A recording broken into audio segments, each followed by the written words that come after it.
بسم اللہ الرحمن الرحیم۔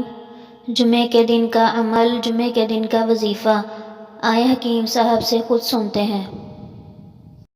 حضرت عائشہ صدیقہ رضی اللہ تعالیٰ عنہ سے روایت ہے، آپ نے فرمایا جو جمعے کی نماز پڑھے پھر کیا کرے؟ 7 بار پڑھے سورت قل ہو اللہ، 7 بار پڑھے سورت فلق اور 7 بار پڑھے سورت ناس۔ فائدہ کیا ہوگا؟ اللہ اس سے اس جمعے سے لے کر اگلے جمعے تک ہر برائی سے محفوظ رکھیں گے۔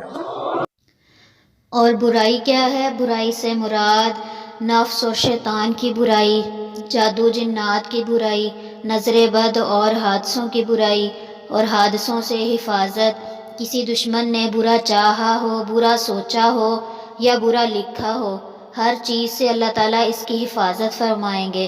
کوئی دشمن یا جانی دشمن یا حاسد اس کے لیے برا سوچ رہا ہو یا منصوبے کر رہا ہو، فرمایا اس عمل سے سب ختم ہو جائے گا اور اللہ تعالیٰ اس کو اپنی حفظ و امان میں رکھیں گے۔ اللہ تعالیٰ آپ کو بھی یہ عمل کرنے کی توفیق عطا فرمائے اور اللہ تعالیٰ ہم سب کو اس پر عمل کرنے کی توفیق عطا فرمائے۔